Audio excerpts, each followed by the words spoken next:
Caballero, the holidays are already here, and us Latinos like to wait until the last minute to find the perfect holiday gift. But why not get the perfect gift early? Claro, I'm talking about the perfect jean. I've been gushing about the perfect jean for years. The stretch and comfort are unmatched. And they just released a new premium 99% cotton version of their jeans. They got that old school jeans look con un poquito de stretch for that perfect jean comfort we love. Think classic meets comfort that's a bit more breathable. Our favorite combo. But it's not just their jeans that are perfect. I'm also tremendo fan of their perfect tees. Made with 95% cotton and 5% spandex, these tees are durable, but more importantly, hug you in the right places to make you look and feel great. Hell, it turns a dad bod like mine into a sexy poppy bod. And it wouldn't be a perfect jean spot without a discount. Use code BERO20 for 20% off your first order at theperfectjean.nyc. Así que don't wait until the last minute. Get the perfect gift with the perfect jean today. And don't forget to use code BERO20 for 20% off your first order. This is DJ. And this is Ish. And this is Season 6 of Pero Let Me Tell You.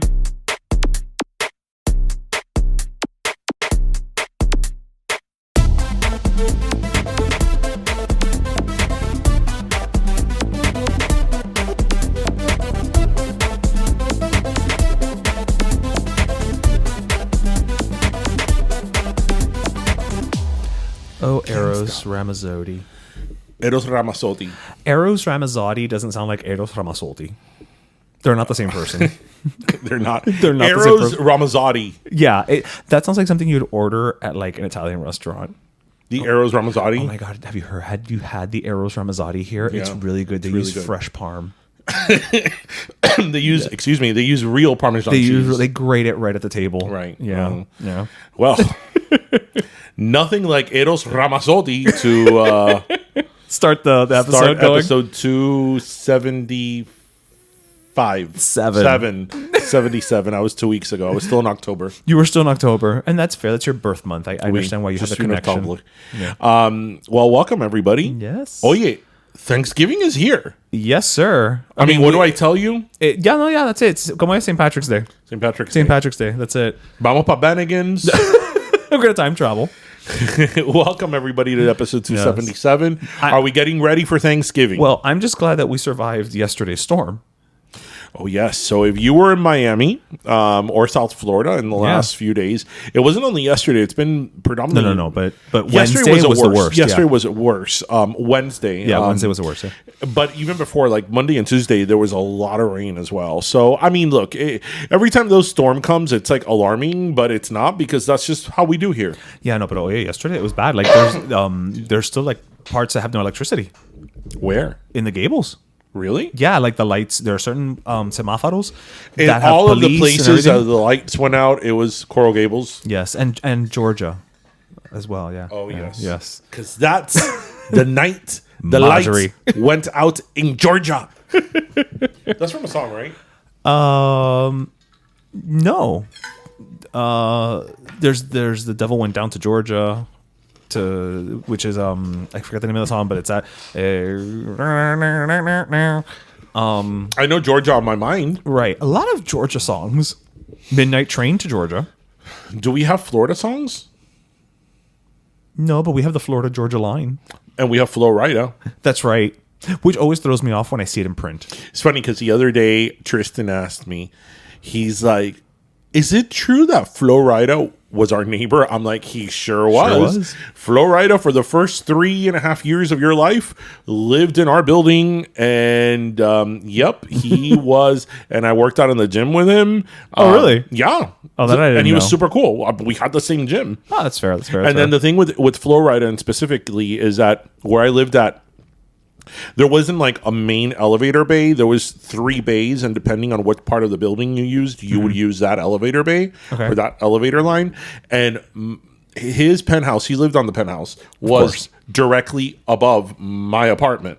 So So you were literally neighbors all the time. All the time. He would yeah. nod to me like, "Hey, what's up?" And then in the gym, like his assistant or his manager was always with him, obviously. Right. But he was like his age, so he was like really cool. So they were just hanging out. Yeah, like there was a time that I remember that we were using like the same dumbbells and whatever, and we ended up like, I don't want to say that we ended up supersetting together, but like we were working out. You worked out together. Yeah, You could say you worked out together. And she's like, his name is Florida. I'm like, yes, it is. Yes, but the spacing is very important. Yes. Yeah. Yes. So yeah, we don't have Florida songs. I mean, I just feel that Pitbull is everything we need. He just kind of like ran with it. Yeah. And we're good. Yeah. It's like he didn't need to do a Florida song per se. It's just like Pitbull, Florida, 305. Mr. Worldwide. Done. Yeah. He should come up with a song called Palmetto Bay. Palmetto Bay. I don't know. It just sounds like something fun. No. I think that he should come out with a song about Kendall. I mean, at the end of the day, Kendall is a hood.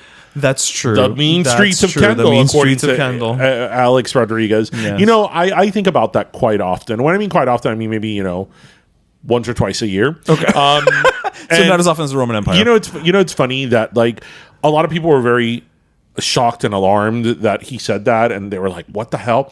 But I've followed Alex Rodriguez for a very long time because I am a huge Yankees fan. Absolutely. And that doesn't surprise me that he said that That he would try to pass off. That's the type of shit that he would say. Okay. Yeah, that he grew up in the hood in Kendall, Right. in his subdivision that he lived in with his Right. That hood life at Columbus. yeah Yeah. He Yeah. he used to take Kendall Drive every day, and pass the Starbucks. I mean, how did he survive without getting hit by a carrito from Winn-Dixie? I know. I don't know. Yeah. So, anyway, so before we get into any new topics this week, I actually want to revisit a topic from last week. So last week I had said, and you kind of had said too, that wouldn't it be amazing if Hall and Oates and Tears for Fears did a tour together, because we were both saying how much we love. Wait. Because we were both saying how much we love Hall and Oates. Yeah, and Tears for Fears. And Tears for Fears. Okay, so we have a very loyal listener that she's listened to us since year one, and she's great, and she's DM'd us many times, and she's great. She's up at Oprima, and she DM'd me, and she told me that actually they went on tour a couple of years back, and she had tickets to go to the tour, but due to some unforeseen circumstances, she couldn't go. But that they actually did tour together. And I was like, wait, what? Are you kidding me? So it actually did happen. Hall and Oates and Tears for Fears. And why didn't we go to that? Why didn't we even know it happened? Yes. Because I would have been there. I would have been total fangirling over like Hall and Oates and, Tears for Fears. They probably just didn't come here. You know what? That's all I can could imagine. see them coming to West Fort Palm Lauderdale. Beach. Yeah, Fort Lauderdale. Yeah. No, but even still, like, I can only imagine they just didn't come to Florida, and that's why we didn't know. I feel like we would have known otherwise. I don't know, but because like when we mentioned that last week, it was sort of like a fever dream. Yeah, like, of course, out of thin air. Oh my god, can you imagine? Oh no, they have. Wow. But I feel that that's such a like. They should do it again. Yeah, not only should you do it again, but like I feel that like when I said that last week, I'm like, this is so obvious. Because I feel that like the same type of people would like Tears for Fears that like Hall and Oates. Well, apparently they had the same thought. Right. And this fan base is similar age. Right. So yeah. Well, look at that. Okay, let's put it out there again. They need to tour again. Hall and Oates Yes. and Tears for Fears. Can you please tour again? Yes. Welcome to your life. And I think that the name of the tour should be Tears for Hall and Oates Fears. There's no turning back. That's such a good song. It is a good song. Come on, first verse. While we sleep, you will find me a song acting on our best behavior. Turn your back on Mother Nature. Everybody wants to rule the world. Such a good song. That so good that they toured together. That they did. So thank you, Lisette, for letting us know. We even have our pulse on our finger on the pulse of the past. Yes. Yes, that's how Yes. on top of things we are. Yes. Yes. So I thought that was worth bringing up because you know what, you and I always say this. Like sometimes we just say stuff on here, and I mean obviously we know that people are listening to us, right. but sometimes we like forget that people really are listening. Right, we're just having a conversation. Like they're taking notes. Yeah, right. yeah. And yeah. So tears for fears. Yes, tears for fears and we need to make write it happen them. again. Yes. Yeah, we need to make it happen again. Yes, So. absolutely. So what do you have for me this week? Absolutely. Well, this week I wanted to bring something up. I kind of, in a weird way, sort of found myself agreeing with someone that I didn't think I would agree with. Oh no, you're agreeing with Ted Cruz on something, aren't you? Not Ted Cruz. Marco Rubio. Yeah, and it's not about whether Mr. Bubble is the best one for a phone party. Yes, I think I know what, because we all I think I agree know on what that. you're talking about. You're going to say, but go ahead. Yeah, so this week, Marco Rubio said, and I'm give me a minute because I took a screenshot of it in Spanish, and I have to translate it back. So he basically was saying how how are you a Cuban refugee comes to the U.S., asks for asylum, and then basically once you have your residency, you just like turn around and you're like, well, back to the island, to visit back and forth. And look, I understand that Cubans, in terms of compared to other people seeking asylum, it's a whole different ballpark Right. and everything.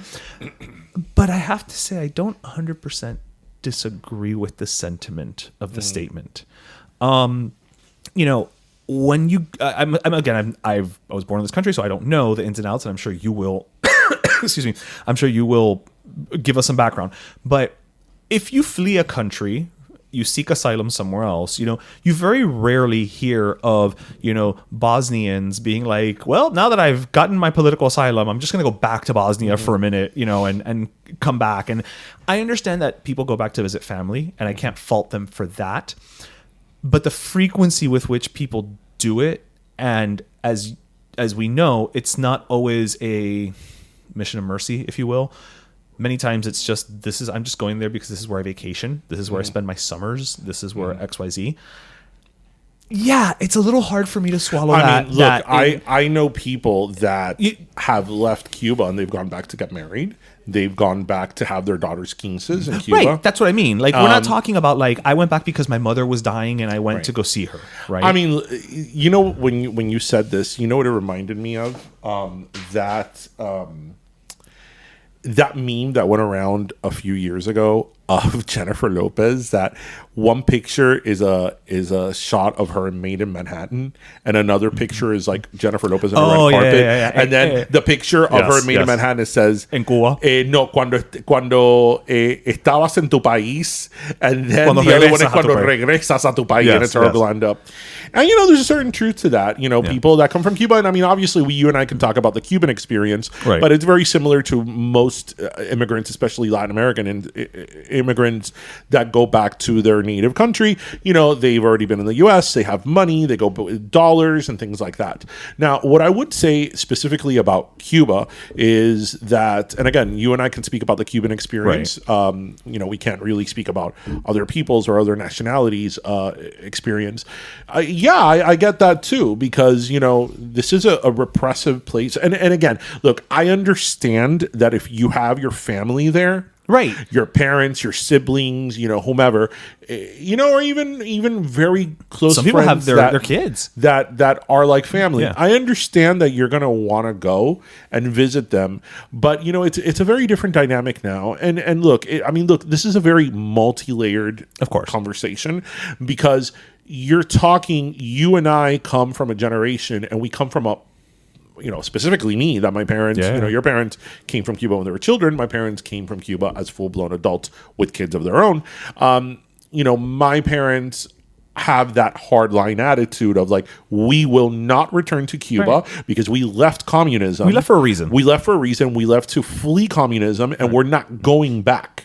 We're not going back because this is why we left, to leave the terrors of communism behind. So my parents come from that old school mentality. So I understand that people that maybe were born and raised there. That's the only thing that they know. Right. And then come to the US. I understand that they're going to see that differently. So I give them a little bit more grace. But at the same time, with the exception of, again, visiting friends and family or things like that. I mean, there's people who go party in Cuba. Yeah. They go party in Cuba, and I've never really understood that.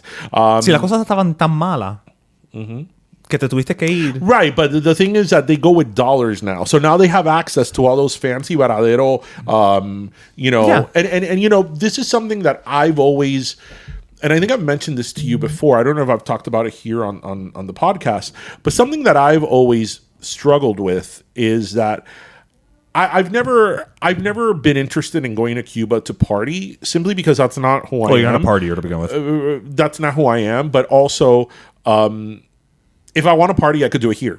I could do it here. I could do it anywhere else. So why am I going to go there?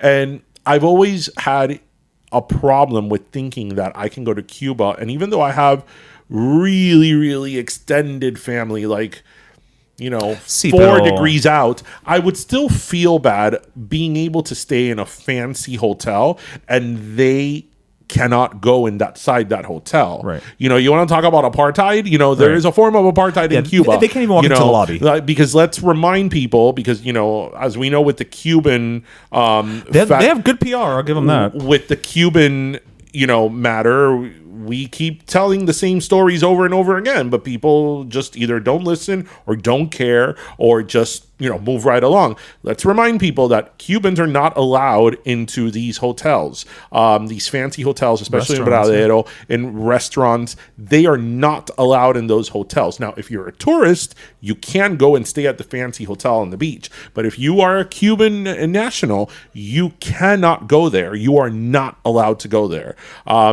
So I would just feel bad knowing that I'm from there and I can go to these establishments because I have an American passport, but they can't. So that's something that me personally, just me and my convictions and my, values, I would have a problem with that.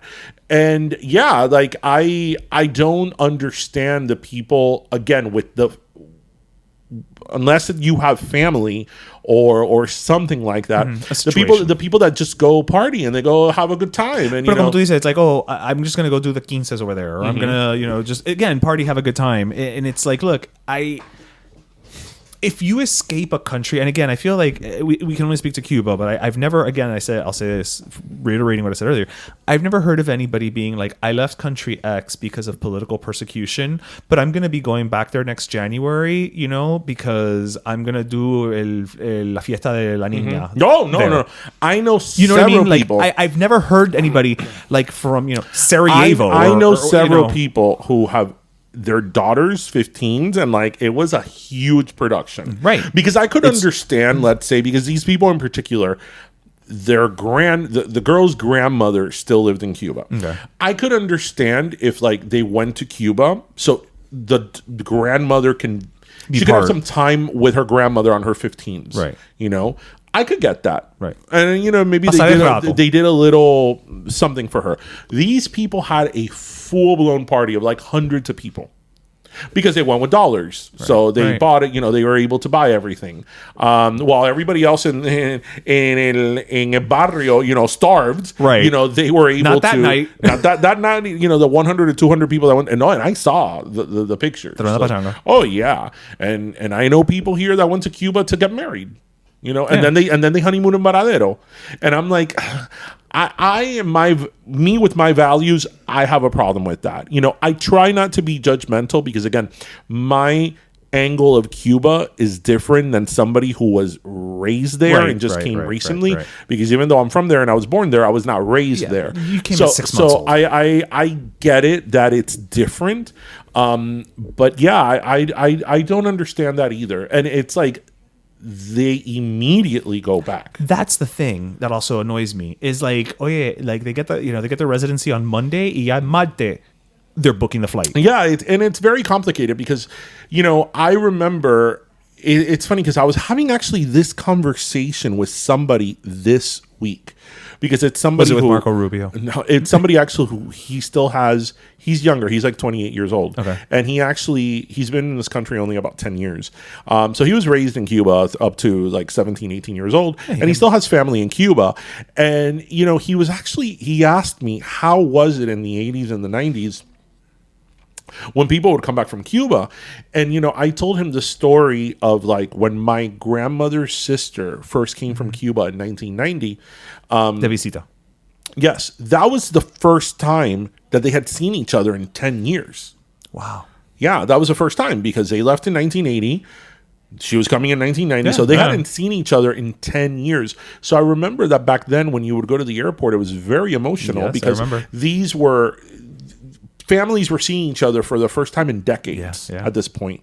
Because my parents had only been here 10 years at that point, but there's people who had left in the 60s and 70s. My grandparents. So it was even longer, right? And it was in like the late 80s that they really started allowing people to start coming more. So when you would go to the airport, you would see these family reunions right in front of you that were very emotional because these were people that hadn't seen each other in decades. Yeah. And this was a time before cell phones, before WhatsApp, before no social media. So I remember as a child, my grandmother's only communication with her sister and her family in Cuba were through letters that you would then have to send with someone. Yeah, and many times. And when we would get the letters that my grandmother's sister would write us, I remember they were months old because they would take months old. I remember calling, I've always been the one in my family that does all this type of stuff. I remember being a child and calling the number to get through Cuba. And it would take hours and hours and sometimes days to get through. Yeah. And then when you finally got through, you couldn't talk about anything having to do with the government. Nope. Because they were listening to the phone calls. All the phone calls were tapped. Yep. And at any moment they would disconnect the call. Oh, cuando tú estás más feliz en la conversación. Mid-sentence, they would disconnect the call. Yeah. So these were the things that we had to deal with that a lot of people now don't deal with because a lot of people now, they speak to their family through WhatsApp. Yeah. I've told you this story a few years ago. I was at the gym and these guys were like talking to their buddy through WhatsApp, showing themselves working out, and the fucking guys were in Cuba. And I'm like, are you kidding me? But anyway, Lord. So that's another topic for another day. Now, like, it's a very different experience now than like the experience that my family went through. So that's why I don't like to be. It's a bit of a generational trauma too, because we saw our families experiencing that. Mm-hmm. I think we are still carrying that feeling of like, no, you don't do this. Yeah, because it's generational trauma. I know it sounds very like pop psychology, but it's true. It is true. There's a truth to it, whether you want to acknowledge it or not. But it is, and again, I've always thought my parents left communism, and they never want to look back. So I understand that my parents and a lot of people in my parents' generation have that hard line attitude, like. Mm-hmm. We're not going back to Cuba while the government is still there. I totally get it. And I sort of subscribe to that as well. I wanted to go to Cuba for my own reasons and my own research because I really want to research my grandmother's family line. But if I were to go, it would be for that reason, for research. I don't care to go to party. I don't care to go to the nice hotels. I could do that here. I don't need to go there and stay in the nice resort that other Cubans are not allowed in. Let's put it very bluntly. Tú no vas a ir a Cuba a lucirte. I know, I'm not, but I'm not. But I try not to be. I am, and I'm not judgmental. I don't agree with the people who go to party. I don't agree with the people who go party and go a lucirte, as you said. I don't get it. I also try to give people a little bit of grace that because I was not actually raised there. Right. I have a different take on it. So I like to at least acknowledge that my take is different from somebody who was raised there through adulthood. I was born there, but I was not raised there. So, I don't subscribe to the theory that you should go there and party, but, it is what it is. Yeah. It is what it is. But yeah, I had heard that he said that. So, yeah. So I actually. And how much you love agreeing with Marco Rubio. Yeah. Every now and then one gets through. What is it? A broken clock is right twice a day.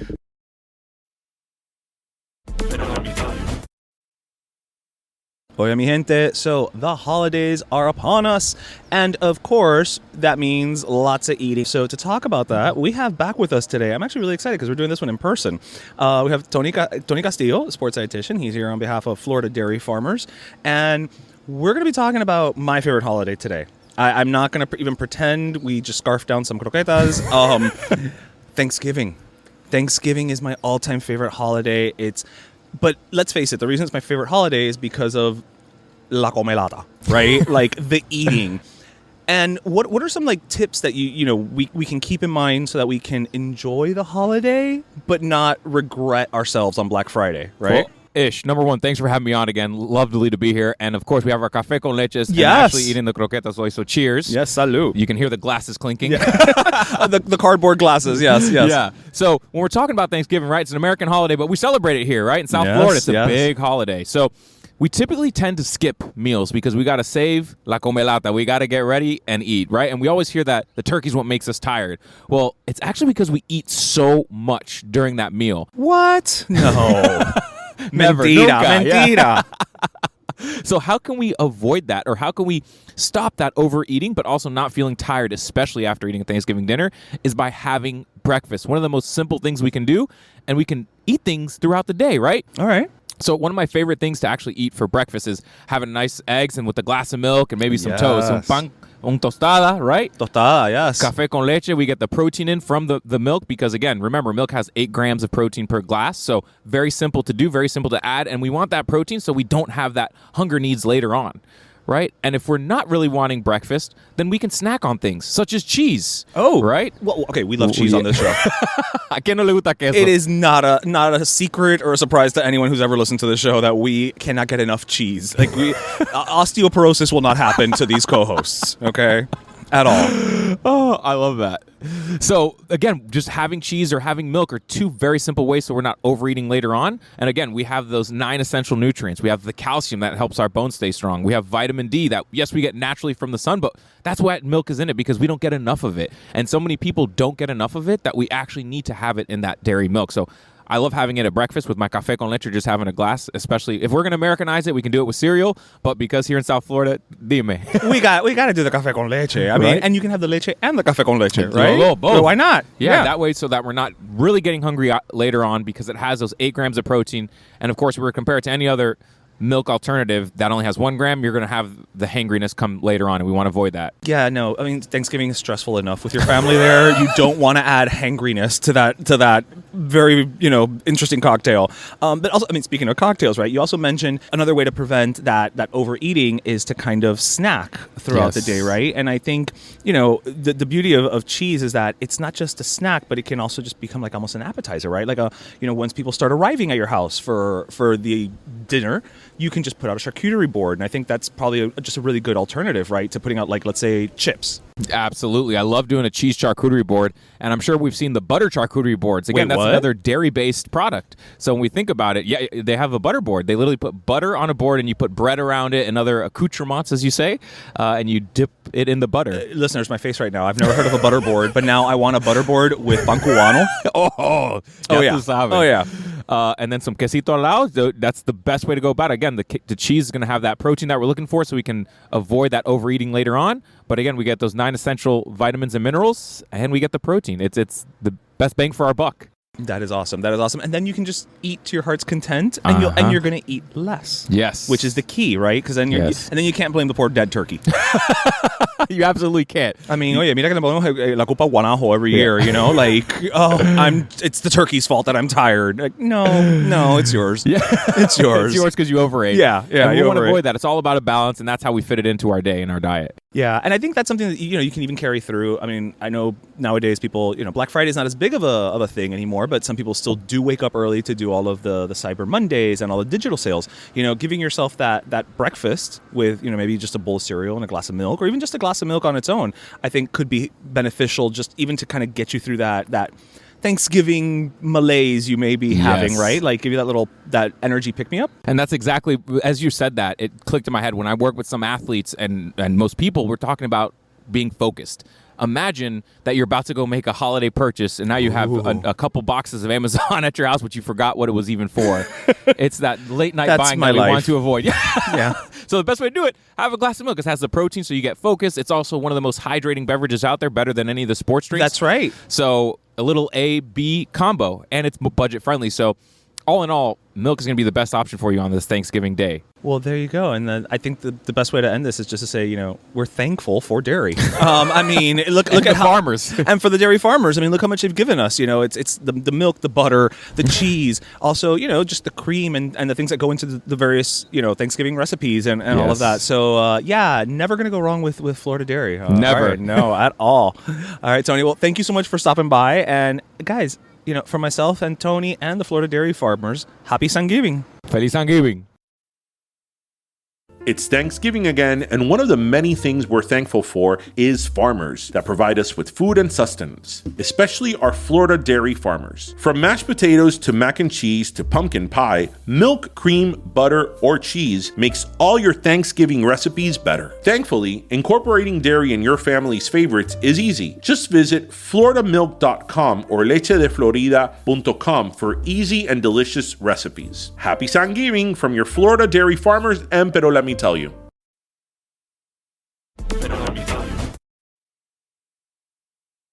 So speaking of Cuba, let's move on to another Spanish-speaking country. Okay. So last week, I saw something online that really, really upset me, and this goes with, what I've talked about here before, that privilege presents itself in many, many, many different ways. And, we always talk about white privilege and, white privilege and white privilege. But actually, there's a lot of different types of privilege. And there's, all types of people, no matter their background, ethnicity, color, sometimes have a form of privilege. And the reason I present this issue that way is because I think you have to have a certain amount of privilege to make these type of statements. And I'll elaborate further. So this week, Mario Lopez. Oh, okay. Mario Lopez AC Slater had to go online on his Twitter or whatever and make a statement that he is Mexican American, that his parents are both Mexican, and he was born in a border town, and that he identifies as Mexican American. Yeah. And he even said, "My name is Mario Lopez. Like, what did you think I was?" The reason why he had to identify and make this statement is because he had been posting a lot of things recently, I guess, about food, obviously, particularly Mexican food. Okay. So people started coming at him like, "Oh, you're American. Why are you talking about Mexican food?" Mind you, none of these people are probably Mexican. Most likely not, yeah. Why are you talking about Mexican food? Oh, maybe your great-great-grandparents were Mexican and you're a whitewashed version of that, trying to claim your Mexican, ancestry. A bunch of people came at him that he had to go out there, put out a statement about his own ethnicity, and his parents are born in Mexico. Also, right? We're talking Gen 1 here. Yes. And I was like, who the hell do you think that you are to tell someone who in this case is Latin, like us, that they are not Mexican, in this case, Mexican, right. They are not Mexican enough. That, my friend, is a form of privilege that you think that you know better than that person, and that you're calling them out for them talking about their culture. It's like, can we just talk about the audacity and the privilege that opinion comes from? It's like, you don't need to. If I was Mario Lopez, Mario Lopez is very host of Extra, yeah. Right. Actually, he talked about that. Oh, yeah. Because he was saying, I'm the host of Extra. I can't be in there, talking Mexican slang and saying all these things. Right. That's like if I hosted, Good Morning Access Hollywood, I would be like, oye, sere, ¿qué pasa? Oye, bro. Like, that's not how, there's a time and place for everything. And there's a separate conversation to be had about why that why that does or doesn't happen. That's a separate conversation. Right. But to say that somebody is not, in his case, Mexican American enough because of the way that he speaks, it's like, how dare you? How dare you question my ethnicity? Right. Because I don't fit the stereotype that you think that I should be. Right? Because that's what it comes down to. That's what it comes down to. Because that person doesn't fit the mold and the stereotype that you think that person should be. You're saying that they are, in his case, a whitewashed version of somebody who's trying to be Mexican. But no, he is Mexican. Yeah. And you don't get to tell somebody how they identify. Right? Nobody gets to tell me how Cuban I am or I'm not. And I guarantee, especially somebody who's not Cuban or somebody who's not Latin. And I guarantee you that the majority of the people making those statements are probably not even Hispanic or Latino, number one. They're also the same ones who will turn around and I agree with this sentiment, so please, by all means, don't send us letters. We'll turn around and be like, if your child says they're transgender, you have to believe them. Okay, wait a minute. So that's you have to believe, but when I tell you what I am, oh no, you don't fit the mold. I mean, it's very similar in the same insulting way as when people are like, oh well, so-and-so doesn't sound black. Well, what does that mean? What does that mean? What that reminded me of, and I think I've said the story here. I mean, I know I've said it to you. That reminded me of a situation that I had, some years ago that I was, working within certain circles, and I don't identify as Latinx. I identify as Latin. That is a word that is a word that I choose to use to identify myself. Latin. Right. That's a word I've always used. If you want to identify as Latinx, I will call you Latinx till the cows come home. I was schooled by two white women in Minnesota. One was in Minnesota, and one was Wisconsin. I was schooled by them, because they were upset that I did not use the word Latinx. And I'm like, they wanted you to identify as myself. And I'm like, excuse me, white women from Minnesota and Wisconsin, you don't get to tell me, a foreign-born immigrant, how I should identify, because that, my friend, is the ultimate form of privilege. You don't get to tell me how I identify. Yeah, that's whatever the white woman version of mansplaining is. Cassidy from Wisconsin, so I just thought this was such bullshit, It's insane that he had to make this statement. And then, I when I was reading on that, I didn't know this, even though I watched Saved by the Bell. I didn't know there was an episode in the college years. Yes, I remember the episode where he talked about his ethnicity. Yeah. The character of AC Slater, but obviously that was because of Mario Lopez. Because he starts, he petitions the university for a Chicano studies course or something of that nature. Yeah. Right. Yeah. I didn't know that there was a whole episode, and I'm like, I watched the college years, but somehow I don't remember that episode. And then they also talked about other roles and other things that he's done that were his ethnicity and his Mexican heritage were very front and center. And there's a conversation to be had about Latin actors playing certain roles, because I've talked about this here. I love the remake of Magnum PI. Oh yeah, and Jay Hernandez plays that role, and I love that show. I really like Jay Hernandez, and Jay Hernandez is he's Latino, he's Latino, and he talks about being Latino. But the role of Magnum, they don't address that at all. One way or the other, they don't address it. So there is a conversation to be had as like, okay, well, you could say that, but look at this primetime show on a major network. It's the main actor is a Latino actor. Okay, that's great, but how relevant is that to the storyline, if at all? It's not at all. Right. So that's another conversation that I think is a valid one, but this whole thing just really, really upset me. What is people's obsession, you think, with wanting to tell, I guess I'm answering my own question, wanting to tell you what to do, what you are, because who you are, and how you should feel about yourself. That goes back to what you and I always say. The best thing about the internet is that it gave everybody a voice. The worst thing about the internet, it gave everybody a voice. Yeah. Because, people just need to say something. They need to say something. And even if what's coming out of their mouth is complete garbage and shit, they feel they need to say something. And, I would never, ever imagine telling someone, you're not Italian enough. Or, right. You're not, whatever, whatever it may be. Right. You're not really X. Right. I would never in a million years think about saying that. Why do you think, what do you think gives you the right to say that. It's privilege. Yeah. It is a form of privilege. Privilege comes in many shapes and forms and sizes, and No, and to quote 5 of the best philosophers in recent history, who do you think you are? Some kind of superstar? Yeah. So yeah.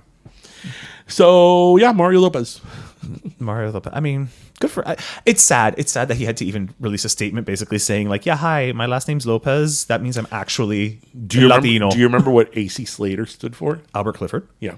I forgot who I forgot who it was that I said it was air conditioner. We should have all known he was Mexican because Dorothy's Bornak got him deported In the Golden Girls. The Golden Girls. Yes. Yes. Accidentally, yes. but she got him deported. Well, there we go. Another Mexican centric Yes, role. Yeah. Yeah. Wasn't he? I'm thinking of somebody else. Wasn't there a storyline in the Golden Girls of a wrestler? Boxer. He was a Cuban boxer, and he also played the violin. And Sophia bought him in a I don't know. I think it's great that I think it was in the pilot. And then he went on to play Enrique Mas. I think it was in the pilot of the Golden Girls. They had a chef, A gay chef, yeah. yeah, For no reason. for no reason. 4 women in one house. They need a chef. You know what? I don't think we ever talked about the Golden Girls. What neighborhood was their house set in? To me, okay, they never said, but to me, their neighborhood is set in like the Miami, like the northern Miami Beach type, like where my friend's parents used to live. To me, like by the river. Okay, I thought that too. Are you thinking that because of the opening shot? Probably yes. Right. Yes, but I think that the North Miami Beach that you're talking about on Indian Creek River, Indian Creek, thank you. I think that would have been too expensive for them. Well, no, because Blanche came from money. George had money. That was Blanche's house. Yes. You think so? That's the only neighborhood that makes sense. But they never talked about being a waterfront property. Well, no, not necessarily that they were like on the river, but like they were like that area, like maybe more inland. They could also be South Miami, like Pinecrest. Yeah, like Old Cutler Road. Okay, I could see But where that. like Pinecrest Gardens is at. Yes. I could see that house being there. Okay, that makes sense. Yeah. That makes sense, but then see, here's where the flip side though. No, see, now I'm gonna go back to northern Miami because the house, Empty Nest, they lived in the same neighborhood, and that house did not look like it's from Pinecrest. That looked more Miami Beach, North Miami area. Yeah, but in Pinecrest they have some newer construction of houses that were being, or Old Cutler Road that were being remodeled, and he was a doctor. Okay, all right. So okay. I mean, he could have worked and he could have had a house. Both are nice neighborhoods. That's right. I totally think that hospital though was in Palmetto. But then again, one of the reasons why I was skewed to North Miami Beach is because I could see them. I mean, listeners, you have to be from Miami to really get this conversation. I could see them going to Wolfie's. Well, which they mentioned now is closed. They mentioned in the show, yes. Right. Yes. I could see them going to Wolfie's. Yeah, but then there's one episode where Sophia is like the day counselor at an old folks home, and they walk to Hialeah with the old people for coffee. Maybe they lived in Miami Lakes. Maybe that house could also be in that Miami house Lakes. could be Miami Lakes. Yeah. That could be Miami Lakes. Can you imagine if the Golden Girls lived in Miami Lakes? They were just up the street from Hialeah. I feel that if they were up the street from Hialeah, I mean, that would have been amazing. That would have been great. If that show was remade today, that's probably actually where they would have to situate it. More like the Gables, Kendall area. Like, I don't think you would have to situate it somewhere real, because I feel like nowadays you have to ground it in a neighborhood to give it that sense of reality. Yeah. I wonder when the writers were coming up with the Golden Girls, like, why did they pick Miami? I mean, I guess the whole old people retire. Yeah, Miami, but not Boca. Like, Boca would have been a more, and you're talking about Miami in the mid '80s, which was very Miami Vice at this time. True, yeah, you're right. And Miami Vice was on NBC. Literally, they're so they're like, let's add another Miami, but the complete opposite. Yeah. Wouldn't it have been great if like Miami Vice would have had like a cameo, a crossover? That would have been great. That would have been great. It would have been the same network. Now I'm wondering how that would have even happened. Maybe the talks happened, but it never materialized. I feel like Don Johnson wanted too much money for apagatas. Oh my God, that's such a great word. Did you have apagatas? Of course I had apagatas. Okay, actually, so I wanna mention that now that we're talking about that. So I had mentioned this to you before, but I thought this would be something fun to talk about in the podcast. Yep. So my kid is watching Stranger Things. Oh, I that's right. finally got him to watch Stranger Things, so he's a little bit behind. But he'll be caught up. He started. No, he's like going to be caught up Yeah. as of today. Like, yeah, he's already like a few episodes from finishing season 4. So I had seen the first season of Stranger Things, Same. but I didn't see the rest of it. And the other day, again, he's like in season 4. This guy Hopper was wearing this shirt that was like, it had like pink on it. It was like a short sleeve shirt and it had pink and it had like aqua blue and all that. And I look at it and I go to him, are they in 1986? I wasn't even sure what season they were in, but I know it started in 1983 and I know that the show moved in years. Correct, yeah, Right? yeah. So I look at Hopper, I'm like, wearing his snazzy shirt. And I go to Tristan, I'm like, are they in 1986? And he's like, yeah, how did you know? And I'm like, because I lived it. And I was like, 1986 had a very, very different aesthetic than 1983. Yes. Yeah. Yeah. Completely different. 83 Because by 1986, we already had Miami Vice. Right. And we already had those colors. Yeah. 83 still had remnants of the 70s. Well, no. And also, I think 83 still had that sort of, I don't know, a monochrome sort of. Okay. It wasn't, it was very, I don't know, come on, Eileen. There Like, was still shag carpeting in 83. yeah, I don't know. It just wasn't colorful. Okay. Right. But in 86, just 3 years later, It was pop of color. there was pink hues everywhere, right? It's the color palette that people think of when they think of the 80s. Yes. Right. Yes. Like, hey, like I think of, do you remember the Facts of Life? Like that story Over our heads? Yeah, Yes. that had like the flamingos and Yes, all that. yep. Flamingos were very big in the mid 80s. They were very big. They were big. Excuse me. Flamingos were in 86, but not in 83. No. No. No. And I think about now, like we're in 2023. Like in 2020, like it wasn't that big of no difference at all whatsoever in colors and color palettes and aesthetics. But I feel that in the 80s, I think that the 80s, I've had this conversation before. I'll be curious to think to know what listeners think. Like I think the 80s, think about 1980 and think about 1989. It was so different. Very different. Like 1989, even though it was 33, 34 years ago, still feels a lot more current than 1980. Yes. And then I think of 1990 and 1999, and obviously there was a difference, but it doesn't feel as big. It's not as pronounced as like Yeah. 80 to 89. Yeah, it feels less pronounced. Let's put it that way. Yeah. And I think that just happens. I think technology has a lot to do with it, because technology now, the 90s and the early aughts were like an age of technology sort of revolutionizing everything. Right. But I think technology in some aspects, like at least everyday technology, has sort of plateaued. Mm-hmm. Now it's enhancements of already existing technology. Correct. It's not new technology. Right. It's not like 8-track and now a CD player. Right. It's sort of like the iPhone now 16 iPhone, coming up. So now instead of having a 4K display, it has an 8K display Right. Yeah, that we can't tell the difference because our retinas can't. Yeah. But It's but there. yeah, he was very like, how did you know it was 1986? And I'm like, yeah, because I lived it, bro. I was there. I was there. I remember. I had that shirt. Yeah, I was gonna say, I'm like that shirt or something like it. For And I had sure. my members only jacket. Oh, members only. They tried coming back. They did? For a minute. It didn't take. It didn't? No. I didn't know they tried coming back. Yeah. So I want to bring up something that we have talked about here on the show before. Okay. But Today we're revisiting a lot of old topics. we aren't are we? revisiting. So I saw an article this week that called tipping fatigue. Okay. And I again, we had talked about this again. I think we talked about it last year. Earlier this year. We had both said that we both agree, and I very much stand by this. I think if you're a server at a restaurant, you deserve 20% and more. Yes. Like I think we're both on the same page there, that servers, people that provide some type of food and beverage service especially, or provide a service for you specifically. Right. But if like you are a hotel, room the attendant, stewards, like yes. things like that. Yes. They deserve the 20% and more, and I am more than happy to give it to them. Right. Right. But However, if you're a cyborg arm that makes coffee, right. no. And if you remember, my whole entrance to that conversation was that I had ordered sushi. Yes, that's right. A That's sushi right. platter that was like $200, And you had tipped, and I tipped $10. Right. But this was a sushi platter that I ordered. I went to pick it up. Right. I picked it up from the counter. I took it to my car. Like, right. There was no delivery. there was no Right, delivery. correct, I went to the correct. restaurant. I picked it up. Again, I took it to my car. Right. It's not like they even brought it to my car. You literally did the heavy lifting. Right.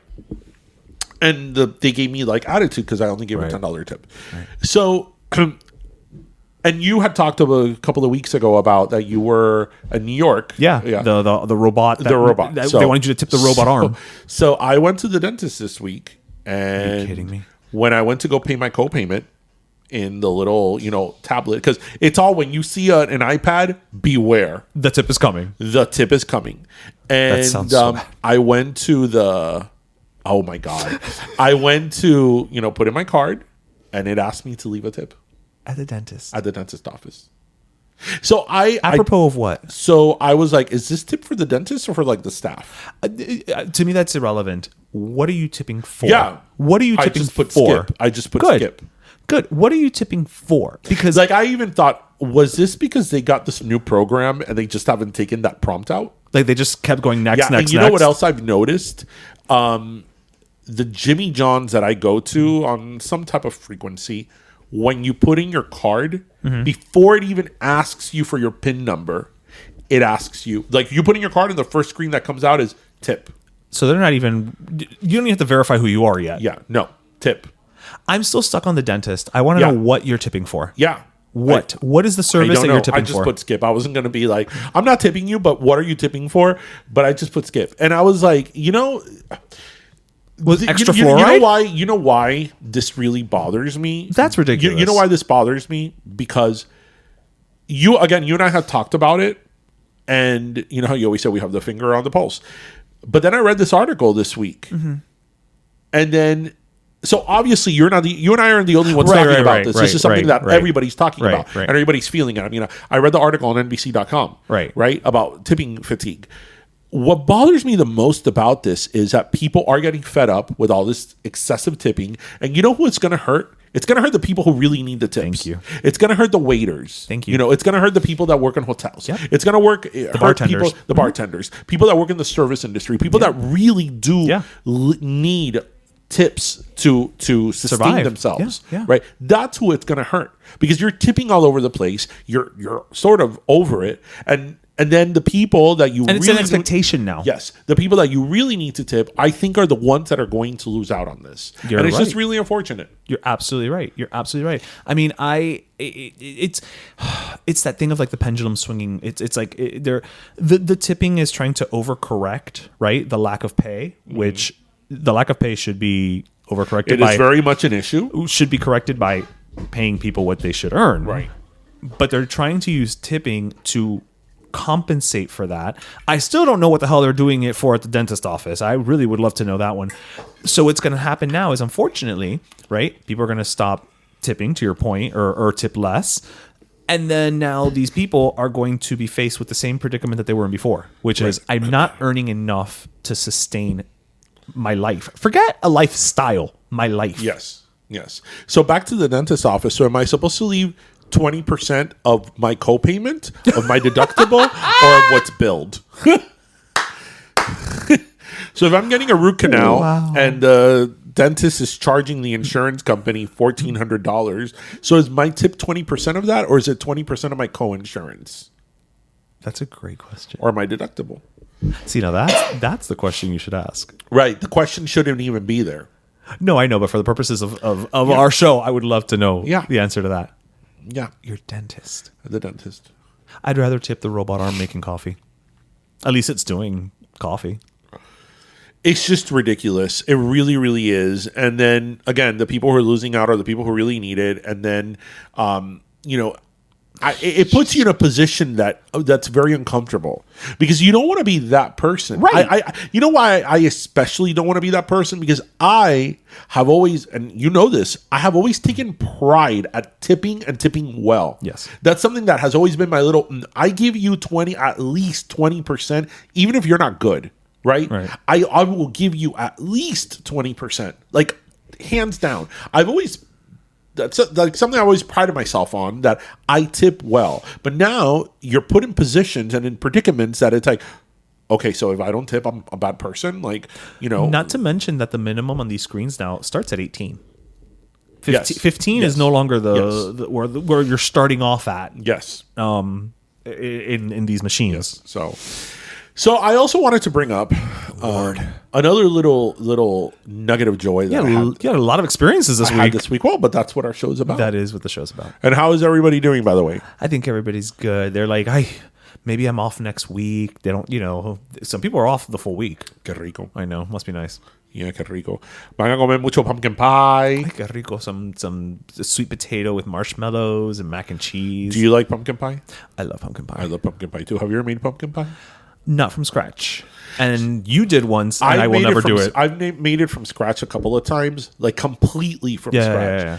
You know, I don't think it's worth it. Yeah, I've made it from like the can, No, that's not from scratch. No, Digo, I've made pumpkin pie. Like, yo compré la calabaza, I cut it up, I roasted it, then, I pureed it, I added all types of stuff to the puree, then I made the crust from scratch using Crisco. Like, I did the whole thing.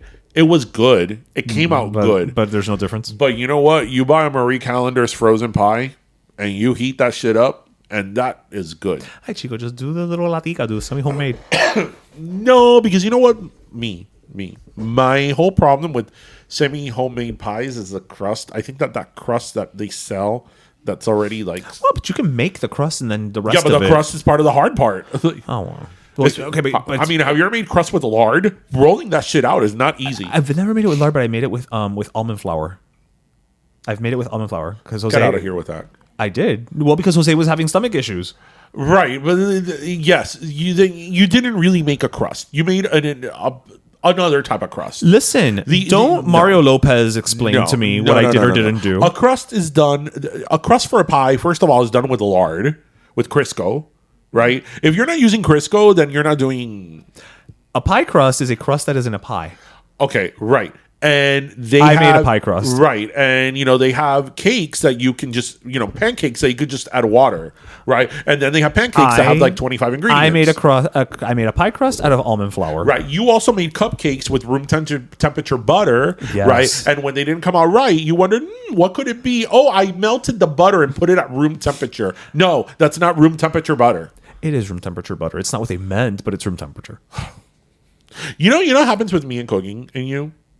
We have to say this story. Come on, let's say the story. Which one? About the mac and cheese. Oh, the mac and cheese. Okay, so last week we were doing a video for our friends at Florida Dairy. And we set up the video, when we do these little videos and all, it takes time. This is like done frame by frame. Like it's do a process. Like we don't have a storyboard, but we do have like written down what we're going to do and all that. It's like, there is a process. Right. There is a process. So that day we were kind of in a hurry, right? And I'm like, okay, well, we're in a hurry, but this is what we got to do. We got to shoot the content, right?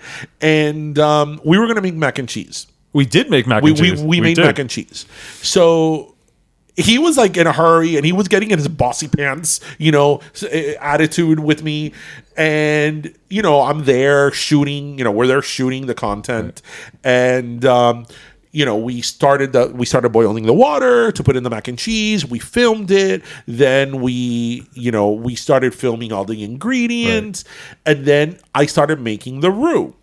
And then he gives a little snarky comment like, oh, next time we do something like this, we have to be more concise and just have everything ready to go. Have everything ready to go. And I was like, but we do have everything ready to go. I'm making a roux, which is butter and flour, and then I'm going to make a cheese sauce. And he was like, but why do you need to do that? And I'm like, I've never made mac and cheese from scratch. Because we're making mac and cheese. And he was like, oh, but you have to have all those extra steps. And I'm like, I was trying to process in my head. I'm like, what are you talking about extra steps? This is how you make mac and cheese. You have to make a roux, then you add milk. Then when it gets hot, you start slowly adding cheese and you melt it. And then you put the mac and cheese in. He was like, what? He thought that you cook the pasta and then you just add cheese to it. And just kind of blend it together. And that's when I I was like, you put two and two together. I put two and two together porque se estaba poniendo nervioso. Like, oh, why are you putting so many extra steps to it? I'm like,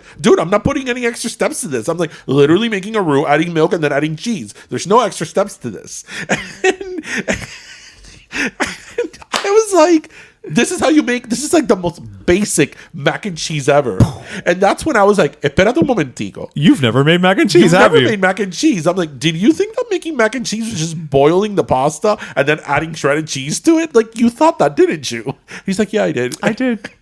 And I was like, really that's did. why there's so many at the supermarket. There's like instant mac and cheese, Right. And there's like all these like already made mac and cheese that you just have to add to the microwave, because mac and cheese is one of those things that like it's not hard to do, but Just it does time-consuming. have many steps that are very simple. And once you know how to do it, you just do it Pero toma su tiempo. in automatic. You go on autopilot, but yes, it's not boiling the pasta and adding the cheese. Yes. And I think it's so cute that, so funny that he knows nothing about food, but yet he co-owns a chicken business. I do.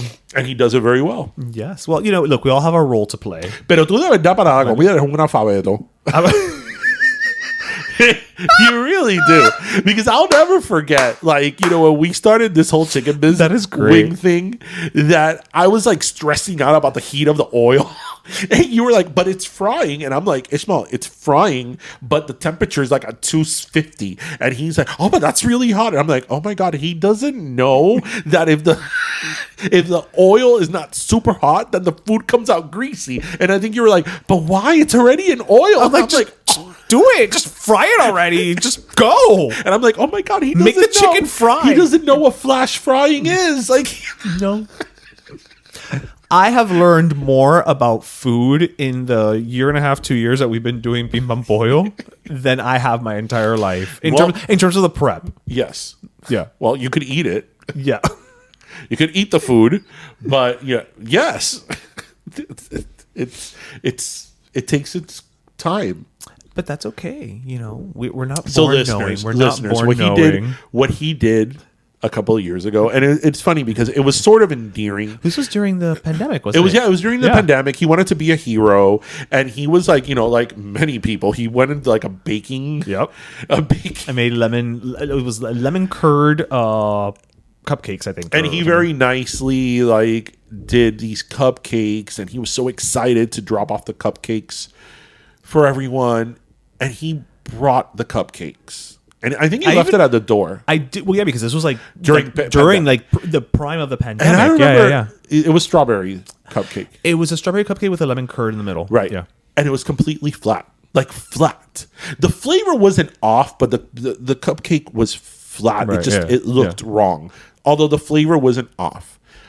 And I was like trying to figure out, I'm like, what did he do wrong? Because, baking is one of those things is that, like, science. even if you know how to bake, the smallest little misstep will completely mess everything up. And I'm like, I wonder what he did wrong.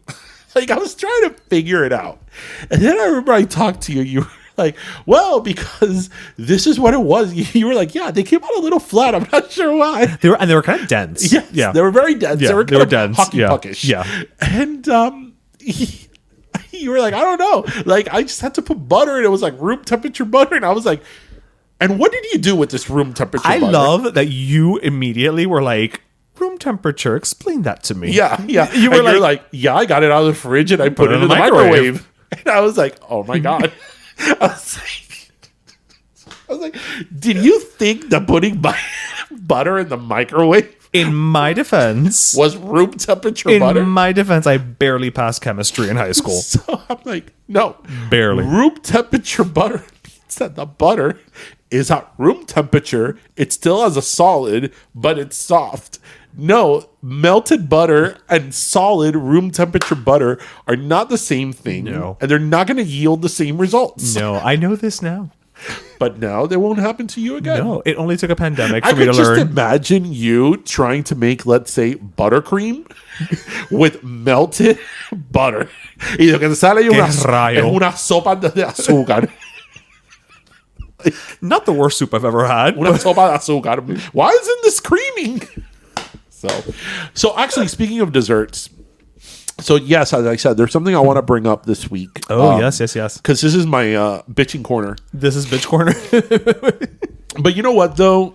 You and I, actually, by having Ping Pong Pollo, and, we're already going on a... We've been doing this for 2 years already. We know about food costs. We know... Listen, especially you... Oh, my God. When I go to a restaurant and I see how much they're charging for wings, I start to, backtrack the cost. We know about food cost, how, the smallest little thing makes a whole difference, Yep.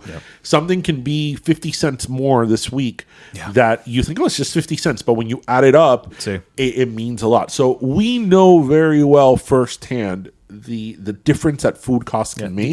The impact, inflation, we know all that. So I went to a bakery today, and it's a very well-known local bakery here in Miami. Yep. A chain. It has a woman's name, and we'll leave it at that. And Clotilde's Bakery. And there's La Rosa Bakery on Flagler. That's true. But we're not talking about La Rosa Bakery. But anyway, and that's been there since 1969. So, you never know. That's true. So I go there, and, it's a Cuban bakery. Cuban bakeries for us, it's one of these things that I don't really look at price because it's a Cuban bakery. How expensive can it be? How expensive can un pastelito be? Right. So there was a flan that I wanted to take to the office, and this was your regular round flan. This wasn't a quarter sheet flan. This wasn't, this was your regular round flan that, the size of the Keebler, the Royal width of the Royal Dansk, right? Yeah. The Royal Dansk. It was maybe that, the circumference. Yes, of it, the area of it. This wasn't a huge flan, whatever.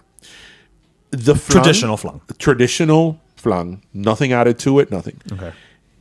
It was $27. That's insane. That is insane. The girl who got it for me, she took it out. It came in one of those loud plastic containers. She even put a lot of saran wrap on it. Okay. So none of the flan juice caramelo leaked out.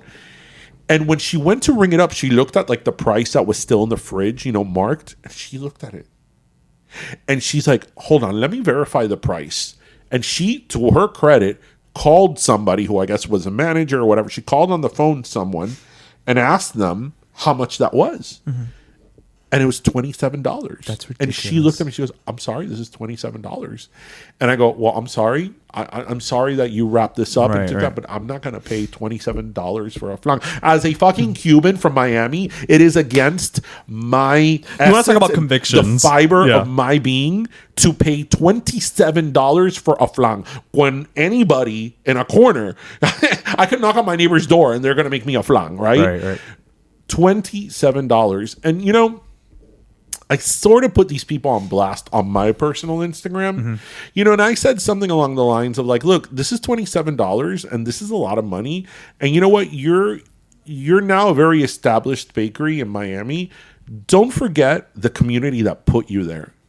Because you know what? A $27 flan, that is not inflation. That is not, that's food capricho. Prices going up. That's taking advantage. That's of people. capricho. Yeah. That's taking advantage of people, right? Because look, we don't expect things to be the same price they were even 3 years ago. Mm-hmm. They're not. They're not. So yes, things are going to go up in price. They're going to be a few dollars more. I get that. I completely understand that. But $27 for a flan is just wrong. That is wrong. We did the math. You are taking advantage of your customers. And you know what? I think that when something like that happens, you need to in a very decent way, you need to call people out because that is taking advantage of that. And I'm not that person to go on Instagram and complain about people and call people out. That's just not my style. But I was so upset at this because this is a bakery chain that was community based, right? That grew because of people. And who are the people who are usually the people that will go to Cuban bakeries and Cuban panaderias? La familia, people that don't have a lot of money, together Cuban bread, together little pastries. Y coño, you're charging $27 for a flan. And this was not even in like, let's say, Brickell or Miami Beach. Que tú digas, bueno, la renta. This was in the middle of suburbia, right? And I just thought, I thought it was just wrong. That's not a $27 flan is not your food costs are high. That you're taking advantage of your customers. So I just thought that I really needed to say that off. I called it Flangate. I haven't stopped thinking about it since you brought it up. And what is a flan? It's milk, sugar, and eggs. The most expensive part of what? It's condensed milk. Condensed milk is the most expensive one. It's condensed milk, regular milk, eggs, and sugar. And let me just tell you, remember some months ago that eggs like quadrupled in price? Right. Eggs are not that price anymore. Eggs are back to what they used to be. No. You and I did the math. We literally, because I was like, agarra ahí una calculadora, and we started like sacando la cuenta. What really upsets me with that is at the end, it's twofold. It's a couple things.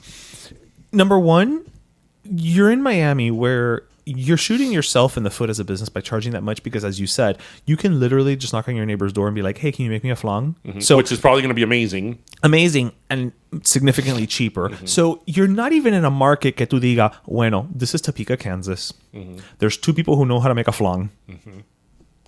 That's it. You're paying for the exclusivity. You're paying for the expertise, right? The exclusivity. Bueno, te lo tienes que jamar. You got to pay the $27 because where else are you going to go? Do you think that you're going to get that price is going to be attractive to your customers? Mm-hmm. It's not, because again, you live in a community. You're in a community, a city where you can just get that across the street anywhere, and not just can you get it from your neighbor. You can literally just go to Publix and get one. Yeah. Now, granted, I know mass produced versus blah blah blah. What there's a lot of but this is mass produced too. No. Because this is a bakery chain with many. I know. This is a bakery chain with many locations. So this is mass produced too. I know, but what I'm saying is I can hear the arguments, and so I'm trying to cut them off at the pass. But this is not la abuelita making artisanal flans from her kitchen. I would rather pay her $27. Yeah, I'd rather too. I'd rather pay her $27. Right. This is a very successful local chain here in Miami. Right. Right. That is selling a $27 flan. Yeah. We actually I looked up prices. Yes, you did. There's cakes at Bashore that are close in price to that. You could get for that amount of money, you could get or close to that amount of money, an entire cheesecake at the Cheesecake Factory. You can get a small sampler of juniors.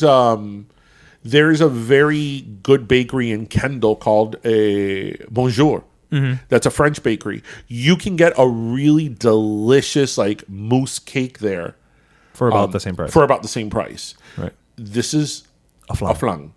Right.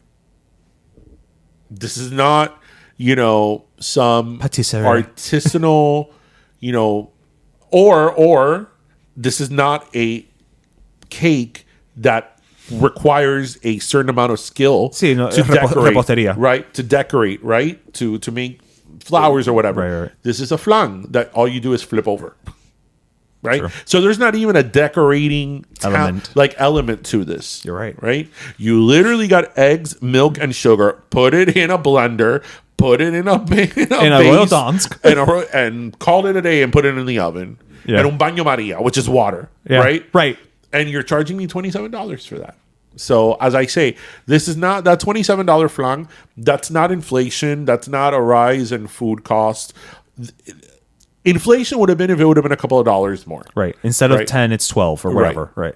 A $27 flan that's a normal size is ripping off your customers. It's taking advantage of your customers' good faith and trying to make a profit out of it. Because there's nobody who's going to come and tell me that price is justified by an increase of food costs. Because we did the math. You and I did the math. And we did the math using retail, not wholesale. Using retail, not wholesale. Not wholesale. So good luck with your $27 flan because I am paying for it.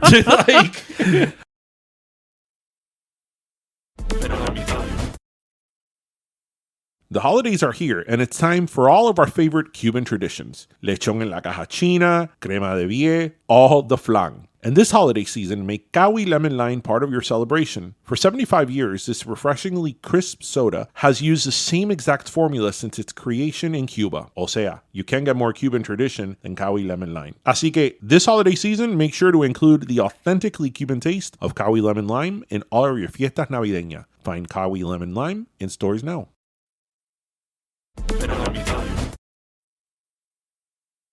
But you know what we would pay for? A Cawy. We would. We would pay for a Cawy. So it's time for our last Cawy of the desert. Yes. So do you want to go first? I do want to go first. Okay, go ahead. And I'm looking at your list, and I'm thinking you and I may actually have the same last soda. Why didn't you look at my list? We can't look at the list. I know, but it was right there, and so I glanced. So my Last Cawy, and I give her like a barrel of Cawies because first of all, I think she's kick ass. I've always liked her. Is Pink. Yes, we were going to give the same Last Cawy. So Pink was did her series of concert of what is it? Truthful. Truthfall.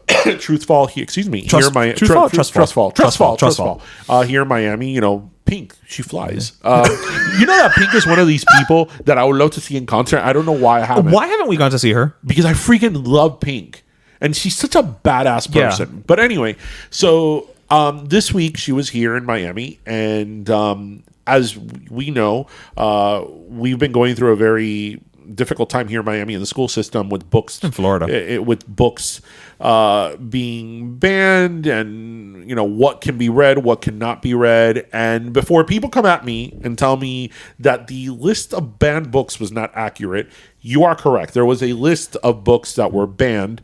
That in reality, that list that circulated online was not accurate. Okay. But nonetheless, whether that list was accurate still or not, Palante. there's still a huge issue here in Florida with books being removed from libraries, because what happens is, and we've talked about this on the show, librarians now, based on these new rules, don't know if something can be deemed offensive or sexualized or political. So as an air of caution, they removed a lot of books, and a lot of these are classic American literature books, like The Great Gatsby, To Kill a Mockingbird. And these are books that, in all fairness, these are books that have always consistently been on the chopping block or under threat of. But nonetheless, so with that in mind, so Pink this week in her Florida concert provided over 2,000 books that have been deemed either inappropriate or have been banned or have been taken out of public schools, out of libraries. She provided these books for whoever wanted them. So I thought that was pretty awesome. During her stop here in South Florida, she actually partnered with Books and Books. We love Books and Books. We love Books and Books to provide the books that at the concerts. And number one, I love Books and Books. I've always loved Books and Books. But also, when you go into Books and Books, you've noticed, right? Like when in the courtyard, right, where the entrance is for the little cafe area, it says like we read banned books, and then it has all the book titles that have historically been banned or tried to be banned. So this is something that Books and Books has stood for forever. It's not just something new. And now they've got the backing of Pink, the Flying Pink. But that even like Barnes and Noble, which is like a chain, compared to Books and Books, that they have a section of banned books. Really? Yes. Oh, wow. I didn't know. Yeah, they do. Because you know what? They know that these are books that a lot of people read, and now people are going to read more. Yeah. So just from a business perspective, it makes sense. Yeah. But nonetheless, back to Pink. So she provided these books for people and made them eligible. And look, whatever your opinions are about this supposed list and about whatever books are being banned or not banned, the fact that a child wants to read should be encouraged. That should be encouraged. Yeah. That in itself is if you want your child to be educated. Getting a kid to read, especially in this day and age, there's so much distraction and so many electronics and this and that and handheld devices. Getting a kid to read is difficult as it is. So the fact that your kid wants to read something, that should be the win. That should be the win, and that should be what you go with. Yeah. If later as a parent you want to advise your child of maybe of the things that they may want to read when they're older, maybe stick some more appropriate things for their age, as you said, that's another conversation that you could have. But the fact that your kid wants to read, that should be the win, and that should be what you go for. Not this whole manipulation of what kids should and shouldn't be reading. Well, you know what? The kids should have a say-so in this too, right? Mm-hmm. And if like a book like, again, The Great Gatsby, To Kill a Mockingbird, The Catcher in the Rye, these are books that generations of children have read. And, some of them, whatever, they didn't care about the book. But to other people, these books had an impact and a legacy. And now these are things that, like, we don't know if the kids can read the book. And then what happens? If the kids don't read the book in school, or they're not exposed to it, then they're probably not going to do it on their It's own. harder. It's harder to read it once you're after a certain age. Just, I mean, life gets in the way, as they say. My favorite book that of all time, 1984. I read in high school, and since Great then I've read Gatsby. it like 4 times, but I read it in high school. I read Great Gatsby at least once a year. And you know since high what's school. but you know what's great about that, about rereading that I remember, for example, when I read 1984. I remember as a high school student, I like the book, but I remember then when I read it in my 20s, it was very different. Of course. And then when I read it in my 30s, it was even more different. Yeah. Right? Just like To Kill a Mockingbird. I mean, my kid's middle name is because of it's Right. based on To Kill a Mockingbird, Atticus Finch, right? You know, I freaking named my kid after it. I remember reading it in high school and being like, oh, sometimes you're not ready for it yet. Right. But then reading it as an adult and being like, whoa, There's some heady shit in here. whoa, wait a minute. Yeah. And then I read it when he was born again, and even hitting me harder, and because as a 30-some-year-old or a 40-some-year-old, you've lived a different life. You've As a lived longer. parent. As a parent, like, you see things differently, and sometimes when you revisit a book, you see it differently. But again, none of that can happen if you're not exposed to that book at a certain age and a certain time. And usually that's by school. And that's just, it's so tragic that this is happening. But, We have heroes like Pink. we have heroes like Pink that will fly around. I love her so much. I want her to hand out the books while she's flying on the trapeze. Yes, I freaking love Pink so much. It's like, Who would have thought? that is with somebody that first who album. doesn't take shit from no one. And she's done things her way, her style. She's still here. And she's still here. And people still like her. Yeah. Because she's Still- kick-ass. She's still as relevant today as she was. Yeah, because she's real. Yeah. Yeah. Yeah. So lots of kawis for you, Pink. Yes. Mucho because kawi para ti. She does a lot of flying, so she needs to hydrate. She needs a hydration Yeah, and, yeah. the crisp lemon lime. Exactly. Que te quita la sed. Yeah. So everybody, that's our show for today. Though we've had a lot of topics today. We did. We had- From Tears for Fears to Flangate to tipping to Marco Rubio and his phone parties. Yes. So everybody, we hope you enjoy your pre-Thanksgiving weekend, everybody. We hope you listen, laughed, and learned. And as always, Join us on Saturday, Fiesta at the Park, and on Sunday we're at the New Era Collectibles again. And for Ping Pong Pollo. For Ping Pong Pollo, yeah, sorry, thank you. For Ping Pong Pollo, and we're also going to, I'm giving you the heads up, Black Friday we're going to be at Shoujo's Dojo, and Black Saturday, I guess, or is that Small Business Saturday? I don't know. We're going to be at J. Wakefield. So you've All for got Ping Pong so Pollo. many chances to So catch follow us. us also on Ping Pong Pollo MIA. Yep. And and by the way, we were at the Heritage Fire. That was so food fun. food competition this week at the Biltmore Hotel Heritage for Ping Fire Pong Pollo. It was an amazing experience. Absolutely. We were very flattered. Ping Pong Pollo was there, and we were. Thank you for inviting us, Heritage Fire. Yes, we were among some of the most distinguished and huge chefs here in Miami. Yeah. So we were a little humbled that our little chicken wing pop up was even nominated. Yeah, we're even included. Yeah. So, thank you to everybody who invited us, who made this happen, who made us feel welcome. And thank you to a few listeners who came up to us and said hello. And they were like, oh my God, I love you guys. And I was like, it's funny because I'm in Ping Pong Pollo mode. I'm not in Pero Let Me Tell You mode. And I'm like, wait, what? I'm like, oh, yes, the podcast. We do that too. We do that too. Like, Yes. I'm like thinking chicken, not podcast. Yeah. But Pollo, not podcast. Pollo, not podcast. But thank you to everybody who came out and said hello. So as always, we hope you listened, laughed, and learned. And remember to grab your pastelito, your croqueta, and your kawi. And have a great weekend, everybody. All right, cuídense, mi gente. Bye. Bye. Pero Let Me Tell You is co-hosted by Darian Borges and Ismaeliano, produced by Ismaeliano, and our theme, Pero Let Me Tell You Freestyle, is composed by Michael Angelo Lamleplex, the official gay guy. And don't forget to subscribe and leave us a review on iTunes.